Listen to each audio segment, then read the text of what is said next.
Welcome, everybody. It's time once again for the next chapter with Charlie Hedges, as he explores turning the page on his life and yours.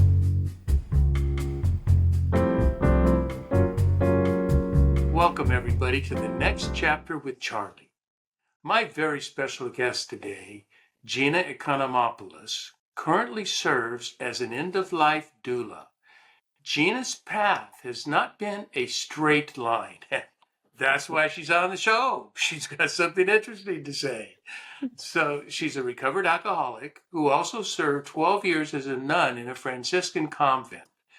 Gina offers words of hope and resilience, and that's why we have titled the show Never Give Up on Life, because Gina believes in never giving up on life. Her very presence is a testament to the power of the human spirit to persevere. Her story reminds us that hope can be discovered even in our darkest moments, and I guarantee it will leave you inspired. With that, let's get Gina on the show. Gina Economopoulos, welcome. Thank you, Charlie. It is good to be here, and to all your listeners, what a blessing and what a gift. Isn't it? Isn't it? Yes. Can you believe we get to do this? We get to talk to people. It's really just you and I talking, but we have people listening. Yeah. To be honest with you, about 5 years ago, I never thought I would be a guest on your show. I mean, especially 30 years ago. And it is important, on these shows, and it just helps me, and hopefully it helps others, that you're not alone, and that there are ways to live a full life each Lots day. of ways to live a full life. Yeah. Yeah, that's wonderful. I feel honored. I've been doing the show probably between 8 and 10 years. I don't keep accurate count on the show, but 8 and 10 years. You are as I look at my number, I think you are number 386. Wow. But it's still, it's nothing compared to the big time people who do thousands of shows, but I'm going to take close to 400. Well, you know what, Charlie? You're a big time person, right? Just doing one is something great. How Right? kind of you. No wonder. That's great. So, and that's what I've learned. You never compare yourself. You're right where you're supposed to be, and it's better than where we were yesterday. yeah. And it always is, because if it doesn't feel better, it's the process of getting there. Sometimes feeling bad or, having troubles is a process to get into that space in life. Like we're both alcoholics. But, Yes. Alcoholism truly, as I talked, you listened to my interview with Rhonda Britton, and we talked about this, and she's an alcoholic as well.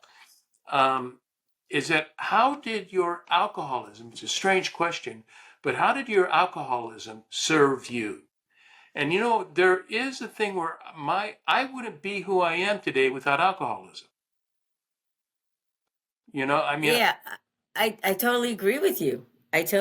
And as we all know, we all have our different journeys, our different stories. When Right. you listen to other alcoholics in recovery, and I mean, you're like, well, I wasn't in prison. I wasn't like that. But then yet we all have that common denominator of a disease that's so cunning, baffling, insidious, and that we all have the same, those feelings of inadequacy, feelings of not belonging. But yet, to be honest with you, Charlie, and to your whole audience, I didn't realize I was an alcoholic until 10 years ago. I'm a slow learner. It Oh, wasn't really? like, in hindsight, where my eyes are open, my heart is open. In hindsight, the disease was there. In hindsight, the alcohol was like my best friend. I ran to it in a way, but then yet I ran away. I ran away from life. I was a runner. it. I was a runner. So Yeah. I was a denier. I know, not me. I'm not an alcoholic. I'm Gina. I'm Gina Economopoulos. Don't you know who I am? I can't be an alcoholic. I was a nun. I was a Catholic nun for 12 years. How can a Catholic nun be an alcoholic? Not me, not me. I was this little cutesy person, whether growing up as a nun, everyone loved me. But it took a while. It took through a lot of pain and suffering for myself and going to a real dark space that it, one day I was like, oh my God, that's my answer to all my problems of my life, of not accepting things in life and realizing, oh, I am an alcoholic. Alcohol was my best friend without me realizing it. You know what I've said frequently about alcoholism is that I didn't drink to get high. I drank to get normal. It quieted my demons. It was a silencer for my demons, and for like a couple of glasses of wine, it really worked. If that's all I drank was a couple of glasses of wine, I'd be a couple of glasses of wine drinker because it quieted the demons. But unfortunately, I said if I feel this good after 2 glasses, how am I going to feel after 10 or 15 or whatever? Because as alcoholics, there is no limit. No. And like they say, it's the first drink that gets you drunk. When I say, oh, I can only have one, yeah, I can have one, like you said, then all of a sudden two and three in the next minute. But yeah, it was really shocking to me because I was very shocked to say that I was an alcoholic. I drank in the past or throughout my life to run away from my problems. I had such Exactly. pain. I had pain inside me, like that insecurity, and I thought the alcohol could secure me. I was like insecure among friends and out in the world, and so. But if I drink, I'm not this shy person anymore. I'm like, oh yeah, everyone, because I was seeking for that love and that acceptance. And so having some alcohol within me and always thinking about alcohol, like, yeah, can't wait to get my next drink. I thought that was normal. I really thought that was like a normal thing to think. I don't, it's, as we listen to each other's stories and even in my story, like I said, I'm not like this fall down drunk. I'm not like, I didn't go to jail. I visit many people in jail, but I didn't go to jail. I never got a DUI and yet, all these yets that I never did. But yet for me, it was for me, it was, I fell in love with an alcoholic. After I left the convent, like 2 years later, I met an alcoholic. His name was Danny. I fell in love with one. Oh, so you I started didn't, drinking after the convent? no, I was drinking beforehand. I was drinking in college. My first drink was Oh, eight okay, years okay, old. yeah, that's what I thought. Yeah. That was But, kind of okay. yeah, but yet I didn't really meet an alcoholic until I met Danny, because I grew up in a great family. We didn't have alcoholism in the family. My parents were loving, unconditional. 8 kids, one of 8 kids. Went to college, and of course, in college, that's where the That's what you alcohol do. was. Yeah, that's what I did. But That's yet, what everybody does. Yeah. that's what everybody does. But for some reason, everybody, the next day would study. But not Gina. The next day, okay, I'm not going to the bar. Not Gina. Yeah, I mean, I just was like, yeah, I'll bring my books to the bar and drink. Why not? That's the thing to do. And even back then, when I was in college, at the end of my senior year, friends of mine said to me that you're an alcohol, I think you're an alcoholic. I said, no, not me, not Gina. I just like to have fun and drink. And that was my motto. And so I could have used the rooms of AA back then in the 80s, but it wasn't meant to be. It wasn't meant to be. And so as throughout my journey, whenever I was in a dark place, I would drink. My mom died when I was 23 years old, died of cancer. I just graduated from college. And I was a bartender. I forgot to tell you that, Charlie. I was a bartender, so I'm around alcohol because I thought and I wanted to be a professional bartender. but yet, through my mom's death, I was searching. I'm a searcher. So I was searching for that meaning of life, the purpose of life. And I came back to my Mhm. Catholic roots. And so I went from bartending, drinking, and living that kind of life to the other extreme, like a conversion of St. Paul. Like, oh, I got hit over the head, like I'm a Jesus lover, and I always say I got knocked off the bar stool. Say, there's a light, and then in that I went right into the convent. I was I want just to hear all about the convent, and we're going to spend okay. time about that because I really want to talk about Franciscans. You and I, Yes. you are Franciscan, and I have a love affair with the Franciscans. But before that, I want to talk about what you're doing now. And I want you to, that you are an end of life doula. Yes. And I spent a few years ago, I have a friend who also works as a deaf doula. And he just, he's made a business of it. That's what he does. And I'm just, he's the right personality. He's caring, loving, he's a wonderful person. And I just fell in love with that role. I did not completely understand that role. And I think it's such a vital vocation. Would you tell us more about what an end of life doula does? Yes. End When of do you life come doula. in? Let's I start that. When do you come into their life? when I get that call, when I get that, it all depends. There's no rhyme or there's no right way or wrong way. Mm-hmm. People may call me and say, "Hey, my someone in my family is dying. Could you come over?" I go and check it out.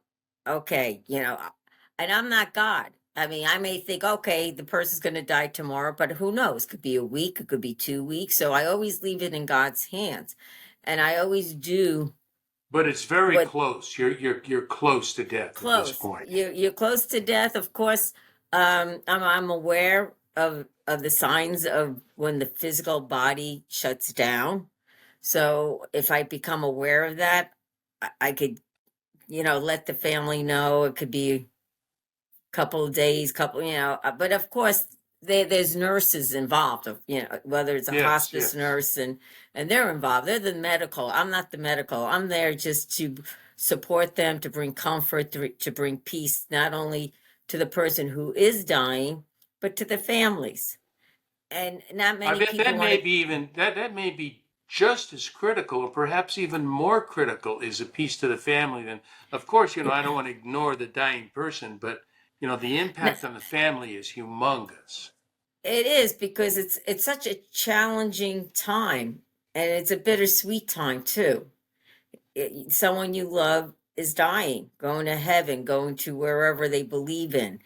They're never going to see them again, and but yet, uh, and it is there, But yet at the same time, for me, it's such a gift to be present with them and for them, especially those who are dying. I mean, if I happen to be by their bedside, it's like, wow, what a gift. If I'm not by their bedside, wow, what a gift, because they're on my hearts to pray for. Because I know my heart of my faith where they're going. They're going to a peaceful place. They're going to a place where they're called to go home to the real home, to eternity, whatever. But whatever they picture it or see it, that's where they're going. I never force my belief on them. I just listen to them. I'm there to pray with them if they want me to pray.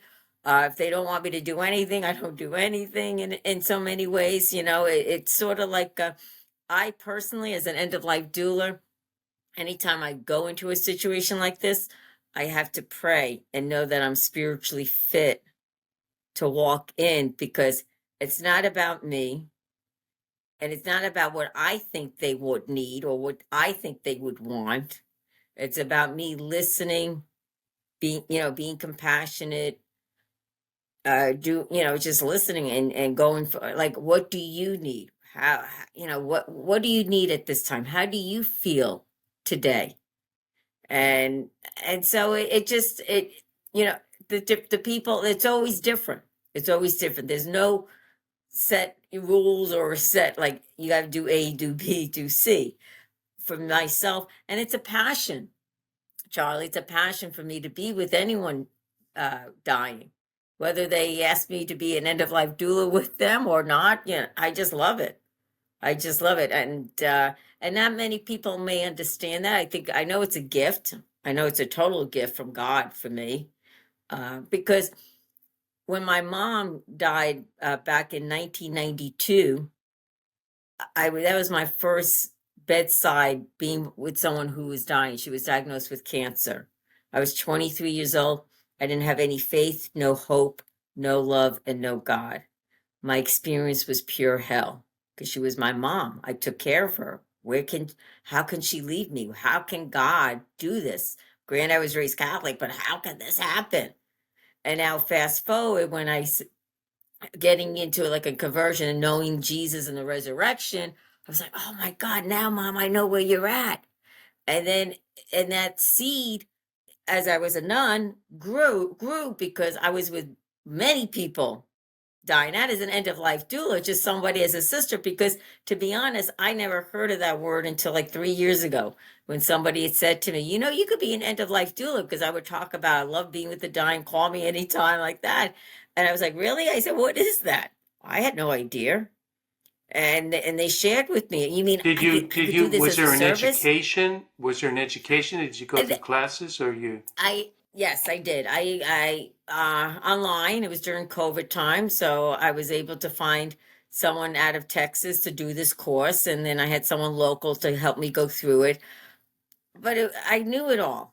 Not that I don't want to say I was very comfortable with it all. You were The home only with it. thing Yeah. yes, and the only thing I would say, not that I'm not comfortable, not that I'm not comfortable, that is like the paperwork, the at the end of their life, do they want this? And there's certain things I don't know the logistic part, but I know being there with my heart being there as they take their Yeah, last that's not breath. your role to handle that. That's there's other people that are professionals Yes. that's what they do.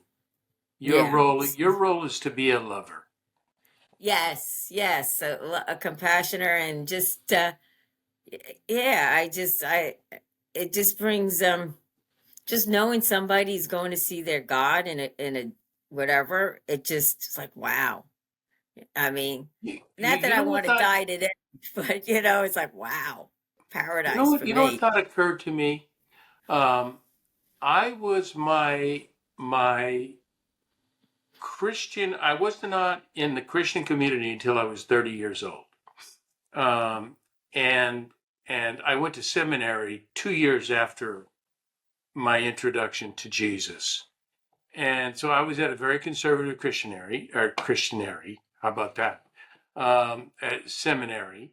And as my listeners know, I attended this seminary with the redundant name, Western Conservative Baptist. They couldn't be just Baptist. They had to be Conservative Baptist, whatever that meant. But they have a very definite understanding of heaven and hell. And who gets, there's the innies and the outies. And I just never bought that, Gina. I did not graduate. I did not walk in a Baptist. I did not leave a Baptist. It was a wonderful education. It was incredible education. I wouldn't replace it with anything because it gave me really solid foundation. But there's so much I disagreed with. And I happen to be of more of what's called theologically of the universalist persuasion, and I believe the resurrection of Jesus includes everybody in the world. It's that you don't have to proclaim the four spiritual laws and do all the rules to be accepted into Christianity for Jesus to accept you. You may have to do certain things to accept Jesus, but Jesus accepts you as a human being. How, do you Yeah. agree with that, or is that too wild for you? No, it's not. I hear what you're saying, and I don't. When I have to say, when being a Catholic nun, of course, I was down that road. in a sense of my vision. Like, oh, you got to do this, do this, do this, or you're going to hell, in that kind of way. I Yeah, was and like on that's that.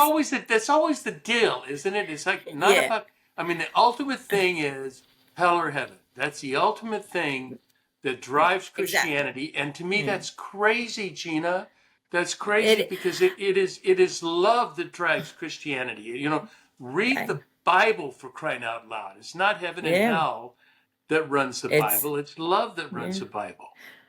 And and I do see that. And now fast forward, being out of the sisterhood, being out of the nun, and not to say I was brainwashed, but that's where I was at the time. Of course, of uh course. and I do believe in the Catholic faith and all that and everything like that, but yet I do have an open mind for everything else, for other things, I do have an open mind, because I know there are, the Christians say, like you said, you're going to hell, you got to be baptized, whatever, or know Jesus. Jesus is your Lord and Savior, which Jesus is my Lord and Savior. I have Agreed. no doubt in my mind that Jesus Yep, is my Lord and Savior. yep. Do I go to a community church? Do I do this church? Do I tell everyone this?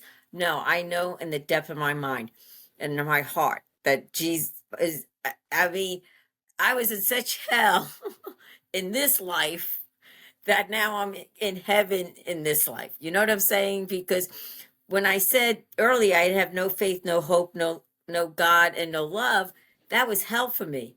Now fast forward, I have God in my life. I have love, I have hope, and I have faith. And everything Kind else of like is what sort St. of Paul said were the three most important things. things. Exactly. And now when I'm with people or of different denominations, and if when somebody dies, someone may say you can't, whatever. I say the mercy of God. God is there. I mean, who am I to say Right. when they have their last breath or how they're living what's in their heart? Who am I to say that? Oh, they didn't know And even Jesus? more important, Gina, what is in God's heart toward this person? Exactly. It's like about this person, but it goes beyond that. It goes to God. What is in God's heart toward this person? Exactly. And so I totally, because I've been at many bedsides where they didn't believe in God or whatever, or angry. And at the moment, there's peace. Heaven came. So I mean, who am I? I'm not just, I was like, wow, they Oh, really? whatever. You see things that the rest of us don't get to see I not see, I or experience. I have experience. yes, Experience. Yeah. experience. I don't see, I'm not a vision I don't, I'm not one of those visionaries. Sure, But yet, sure. but there are times I do, there's gifts, and I'm like, I know when it's from God is when I get the chills that goes through my body, like, oh, wow, did that really happen? And but I do, I truly believe we're all God's children. We all have a story. He unfolds that story, and when we have our last breath, it's between that soul and God. Yep. And who Yep. am I? Like you said, I mean, God's love, but who am I to say? Because there were so many stories that I know that were people that didn't live a great life, but then yet even they became a saint. There's a Franciscan became a saint, right? He was like one of those town drunk, homeless guy in this little city, and I believe in Italy years, I'm going back 100 years ago, and everyone's like, oh, and then when he died, they didn't want nothing to do with him. And then he appeared to someone to say, no, God loves me, something to that effect. There is a real story, I think it was St. Joseph of Labouré. Um, and it was just like, and he became a great saint. I mean, you never know. We don't know. We don't know. God, God is so all loving, all powerful. He's there with us. He's there every breath we take, every moment we make. He's always with us. I love that, and I so agree. I just we're so much on the same page. Now I want to make another pivot, and we've been, you've been referring to the convent a bit, and I hang out. As a matter of fact, next week, I will be 3 days at a monastery with a bunch of monks. I go once a month for 3 days, and I go to a Benedictine monastery, or it's an abbey.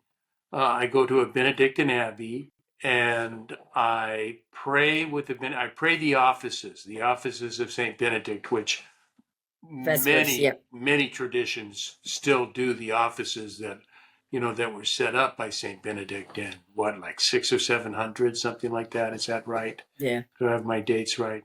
Um, and then I also do spiritual direction with the abbot. And so I spend an hour with the abbot, and we just, and I'd like to, and he doesn't have this list of saying, Charlie, you need to do this. It's just two guys BSing about life in God. And it just, but coming from the position of an abbot, coming from the framework of an abbot, I learned so much from Abbot Damien. He's become a dear friend, a cool guy, and it's just a wonderful experience. So I have lots of familiarity with monks, but not with nuns. I don't know, I really don't know any nuns. One, but she's, I don't get a lot. I haven't talked to her a lot about what goes on in a convent. Tell me what goes on in a convent. What do you do? Well, I as you had shared, I was a Franciscan nun in the South Bronx. So, as being a Franciscan, being in the convent, I joined a community that was was on the traditional conservative side. Okay. So, which meant that I wore a full habit. We lived a life of poverty, chastity, obedience, which meant I had lived a true life of poverty, which meant I slept on the bed. I had a bed board to sleep on. We didn't have a No, mattress. We didn't no have mattress. couches. You told me No, that. I'd never heard of that. yes, we lived an austere life. We were living as close to Saint Francis. If you know the story of Saint Francis, where he gave up everything, he was a rich son of a merchant, and he gave up everything because he found God. He got knocked off the horse, so to speak. But anyhow, he found God, and he just started this order. He's Because he was inspired by God, and in that it was like living a very simple, austere life. And that was back in the 1500s, and now coming here, Twelve or the hundreds. 1400s, 1200s. 1200s. You're right, Yeah. 1288. Yes, sorry about that. It was 12. I'm thinking of Saint Teresa of Avila, Yeah, but that's she's another. 1500s. But Yeah, we're both like into I was thinking of, Teresa. yeah, I was like, well, but anyhow, 12. Yeah, it was in the 1200s. So this community I joined was trying. It was friars too, friars and priests as well as sisters. They were trying to live as close to St. Francis back then, which mean, like I said, we didn't, our convents was very austere. We wood, whatever, like in our room, we didn't have, we didn't have anything except for a cross and a statue of our Blessed Mother, because we had a great love for Our Lady. Our Lady of Guadalupe was our patron mother of our order. So, and since, as you know, with St. Francis, he lived poorly. He didn't have Right. anything. So our life was not only poorly, but we lived among the poor. So we lived in the South Bronx, in the projects mostly, and that's who we served. We served the poor. We helped them out, whether it's material stuff, spiritual stuff, help in any kind of way. We were there. We were like hands on. But our normal days, you wake up, you pray. So we get that prayer time in the morning, have mass, and then we may do our apostolico, which means maybe give food to the poor or something. And then you come back to pray again at 12 o'clock. You probably have experienced this at the monastery you go Yeah, to. we do And then mass at noon. We do mass. yeah, mass. And then you do something, and like in the afternoon, there's something that you may have to, you do, whether it could be studying. in the first two, the first year you're a postulant, the next 2 years you're a novitiate. So 1 year you're studying the Catholic Catechism, the Church. You're studying Saint Francis. You're studying whatever doctrine that we need to know to learn. So it would be a year of studying like that, and then we always come back to pray at 5 in the evening. We do Vespers. We do the office. We do the office 5 times a day. You do Compline Of after Vespers? Yes, Vespers Compline we do before we go to bed. We pray the Rosary and then we do Compline. That's but my we have favorite service is Compline. yeah. I love that service before bed. It's a short service. It's like only Lord, let 15 me to 20 serve it. minutes, and it's just Yeah, and yeah, it's just a beautiful service. I love Compline. yeah. And then after that, after Compline, it's, as you know, it's silence until the Right, next morning. It's like, right.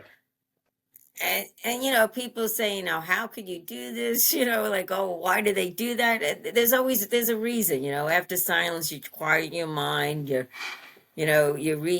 looking at yourself. You're praying. You could go to sleep. You could read whatever, and a vocation to doing this, like as a sister or as a friar or as a monk. It's a grace. It's a supernatural grace. It's not a human grace, because for us humans, all humans, we have that desire to get married and have kids. That's our natural. Yes, what are you going to do? And then when somebody is discerning if God is calling them, because you're giving up everything, totally everything, then that's like a supernatural grace. That's God's giving you that grace to continue. And He gave me that grace for 12 years. But during those, at the end of those last maybe 5 years, I just went through a lot of hardship, a lot of pain and suffering. I was mistreated because it was Oh, a new really? order. It was a new order. The superior, she was sick herself. You know what I'm saying? Like it was just dysfunctional. Like in hindsight, I see it was when I joined, it was very dysfunctional. But me, I'm here just searching for something, searching for that peace and love. I'm in my own little world. And it's like, oh yeah, I'll be a sister like this and that. And I mean, my faith was immature, but it is what it was. But during that time, like I said, and like I made final vows. I mean, I gave everything up, had a wedding. I married God. I married the church. I married the community, and I married the people I served. There was about 600 people at my service, at my mass, my profession, Oh, that's huge. final vows. Yeah, I had them from all walks of life because everybody loved me. I'm talking about, like, we had the homeless, we had this. I mean, everyone that I have served. Oh yeah, sister. They're so excited to be there. And I was very moved and touched. I mean, those were the good moments in my life back then. But then yet, the sisters, I don't know exactly, but there was a lot of hardship, a lot of. I was trying to. I guess my spirit was more of on a free spirit, and they were more like, we got to Yeah, do this, yeah, got to yeah, do this, yeah. like this, like a cookie cutter, and I didn't Yes. fit into their cookie cutter.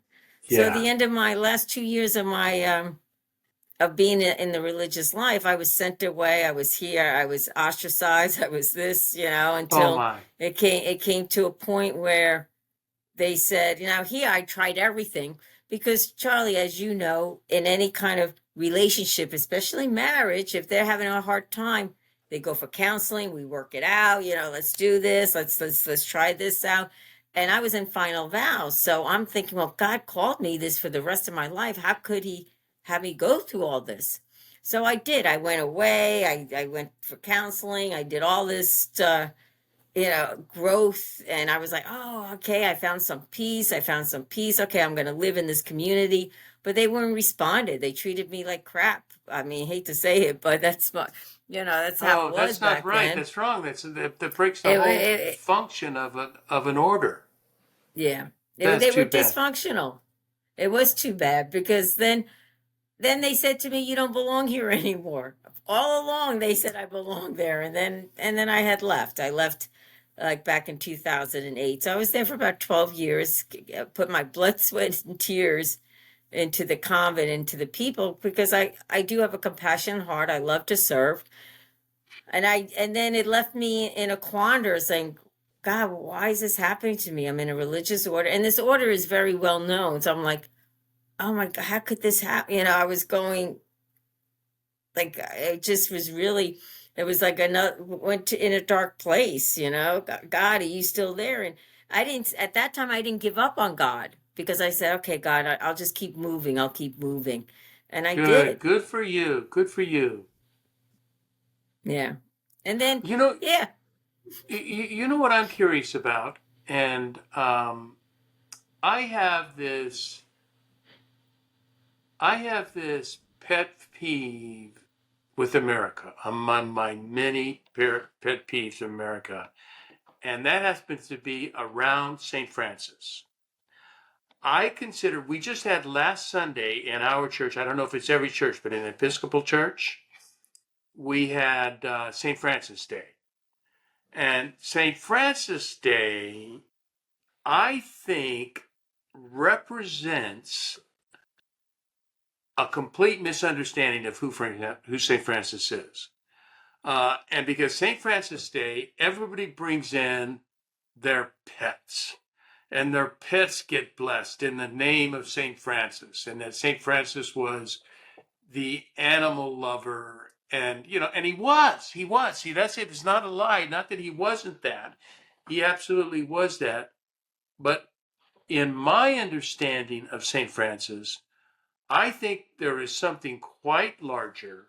And I think, I read something, I'm reading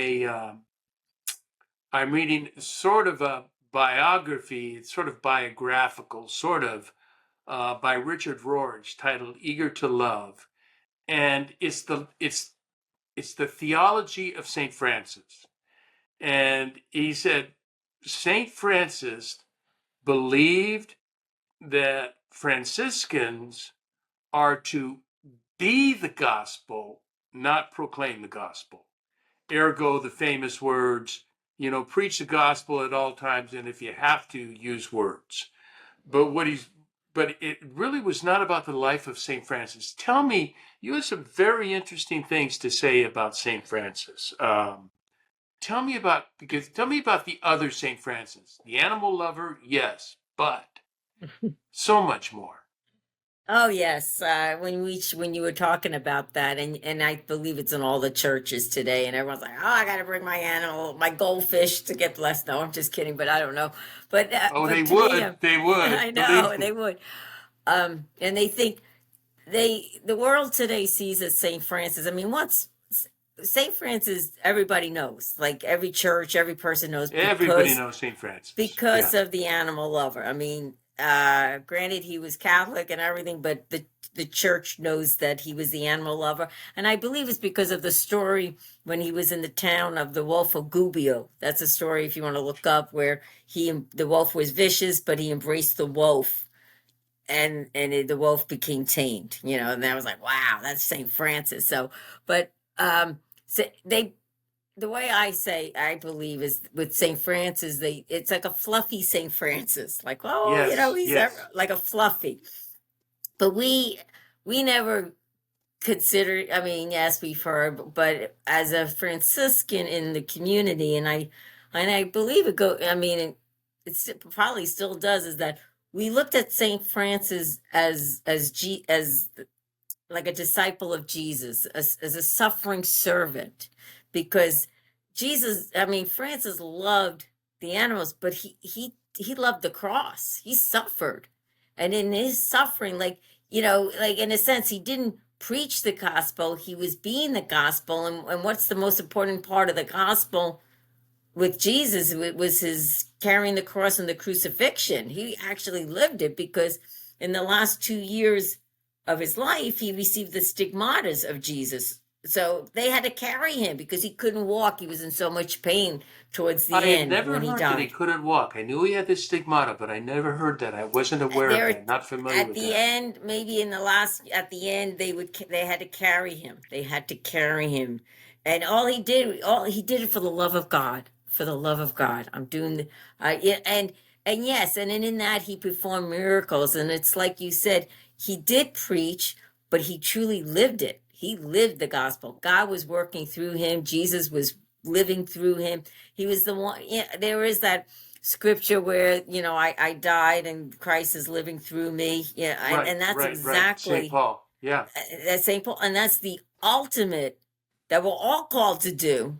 But yet, Francis got all the, he was just a special grace guy that God gave it to him, and so, and I also share. He loved death. He had that song, the Canticle Sister Death. You got to look that one up too. Oh, I'm not He familiar would, with that. yeah, he would hold the skull. Like there'd be a picture with the cross with him holding the skull, like just welcoming Sister Death, just welcoming, because he knows that he's going to be with Jesus. And yeah, St. Francis has so many beautiful stories to contribute. And I just share this last one when you had said that he's not the pre, he walks the talk in a sense, right? He walks the scriptures. He does his preaching, but he walks. And there was one time, one of him and his companion, one of his followers, was like, "Oh, St. Francis, let's go through this town, and let's go preach and everything." And St. Francis and this guy walked through the town, but without saying a word. And the guy was disappointed. "How come we didn't say a word?" He goes, "We did. Our not saying a word was louder than anything." Because here's because sometimes we think we need to preach and share, like, "Oh yeah, Jesus, whatever."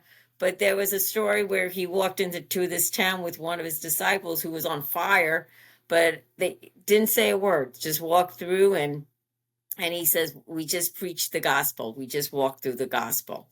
So yes, he is the man of scriptures, Saint Francis, I would say. He isn't that true? What I've read is that Francis' goal was to genuinely imitate the life of Christ. Yes.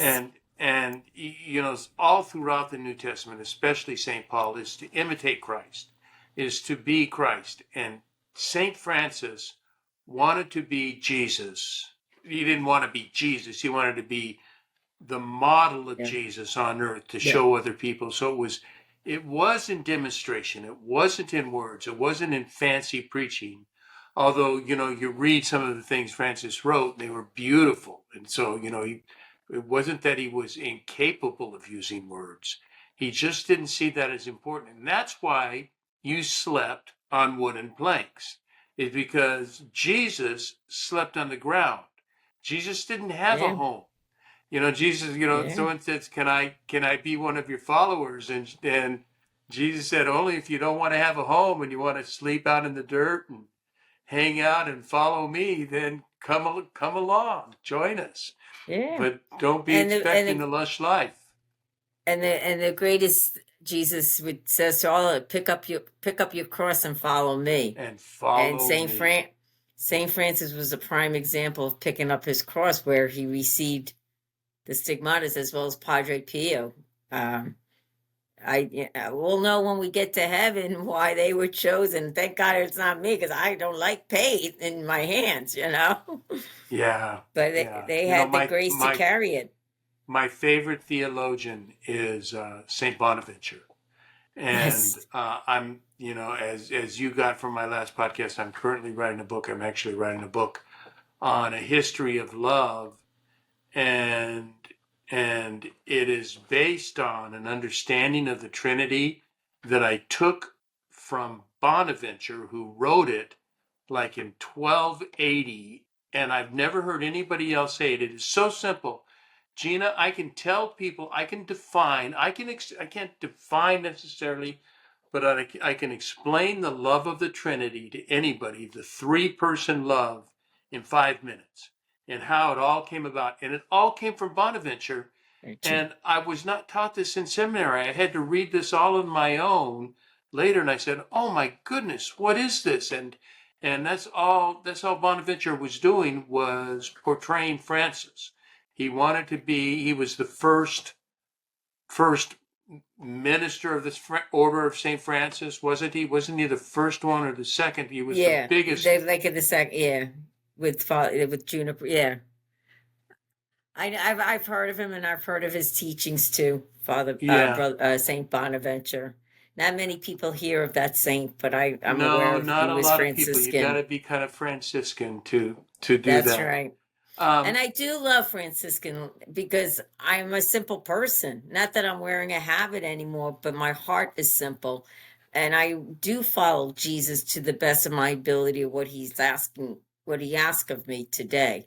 That's So to beautiful. carry my cross. So And with that in mind, let's wrap up the show. And you wrote a book okay. about that. And you wrote a book that's titled "Shake the Dust Off Your Feet and Walk." Tell me about that book. What's going on in that book? I've left it in the show notes so everybody can get a copy. Oh, I hope so. It's my memoir. It's my story. I've shared briefly here.